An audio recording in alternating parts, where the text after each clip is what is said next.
just sit completely still, and so it's hard to understand that. Is that good or bad? Right. Well, it's really good because typically the median sales price kind of falls a little, and it has been falling month to month, right? You're talking about during the Christmas and January. It slows down, and so we have a little stall, and it's always like I've always told people it's the best time to buy is during the winter, right? Because the price you're less. Not in the last 3 years though. Right. Yeah, last 3 years it's just kept on going up. Right. Yeah. There's been no break on anything, so people have been fighting over these sort of things during the winter. Right. And so now you have an opportunity right now because, with the Fed, they've announced they've raised the base rate another 50 basis points. That, yeah. They were very clear that they intend to raise it again. They're waiting for unemployment to drop. Yeah. What? I just don't get that. They actually want unemployment. They have to. That's the only way they can stop inflation. They don't have a lot of levers for inflation. They need human suffering for it to go down. Yes. Essentially, right? Well, you don't. They have to drive it high enough to where people suffer so that we can get back to normal. Right. So there has to be some sacrifices. And again, I'm just saying this. It's a horrible thing to think about. People, the problem is that we've had a shift in the concept of economics over the last decade, especially in Austin, right? And that people believe that paying for things is a good thing.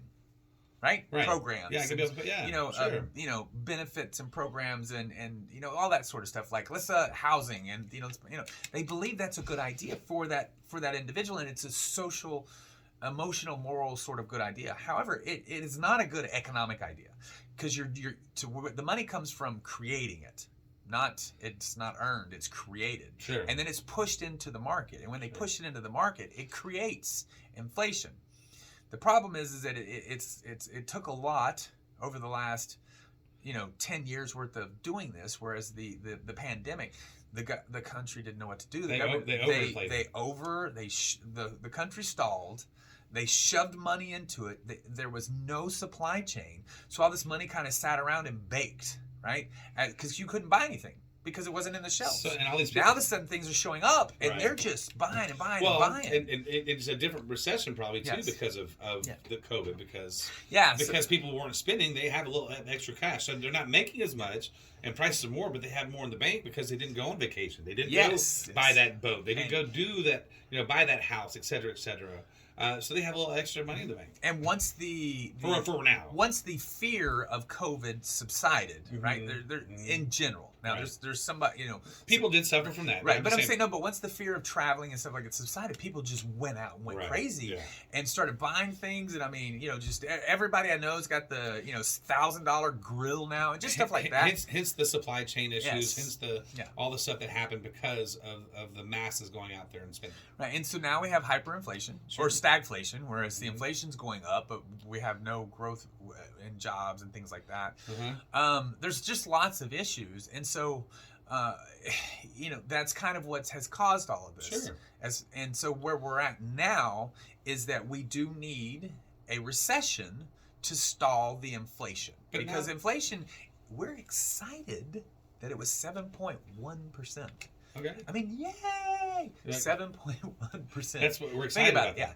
The employment gain was 5%. So your money, you still lost 2% on your money, even though you gained 5% on your paycheck. You still lost 2% to inflation. Okay. That's where they want inflation at 2%. So we're a long ways away. Well, back to these numbers for people who are listening here real quick. So 467,000. Let's call it 468,000. Pretty dang close. We can call it 470 if you want. That sounds good, right? Round it up, right? Give or take. It'll be there pretty soon, right? Which it will.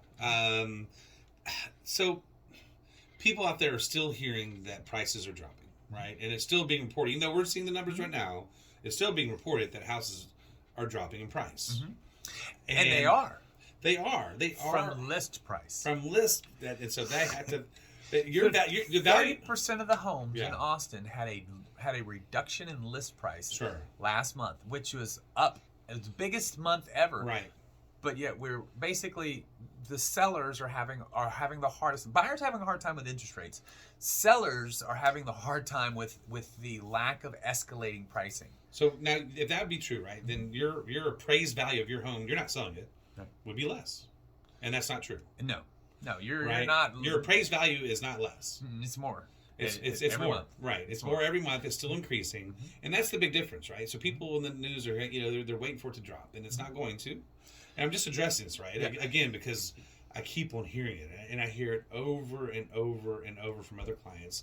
I'm just going to wait for the prices to drop. It's not really going to happen. No. Not in the terms and not in the ideals that you think it is, right? Let me explain this to you in a grid sense. Right. So 30% of the homes listed are construction homes.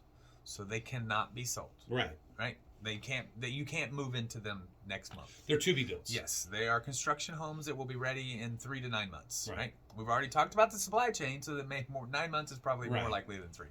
And there's $9,000. So you take 9,000 homes, you take 3,000 off, so that puts 6,000 homes out there. Right.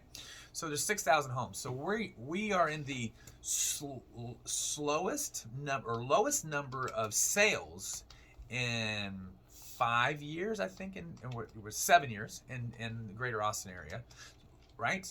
And we still only have 3 months of inventory. Wow. So in February-ish, I'm going to say ish because you can never be exact. In February-ish, when the interest rates on mortgages do drop just a little, and when I say just a little, it gets back into the 5s because we're in the 6s, gets back into the 5s, people that have been holding off on buying a home are going to start buying a home. Oh, like gangbusters. And so there's that will put 6,000 homes available. There are 1.1 million people in the general Austin area. Not all of them are going to buy a house. Right. But if you take the percentages of people who've been waiting, it's going to be over 6,000. Right. Yeah. There are also 157 people moving to Austin a day. 57? 157. Did you just make that number? No, it's like 52 or 57. So it's 100 and a half in that area. Ish. We want to be ish. So if you think that's 300 plus another, so that's 500. So they're moving. They need a place to stay, right? Yeah. So that's a month. So that's 500 people coming here a month.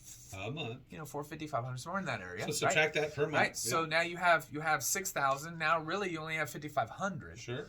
Available, and that's it.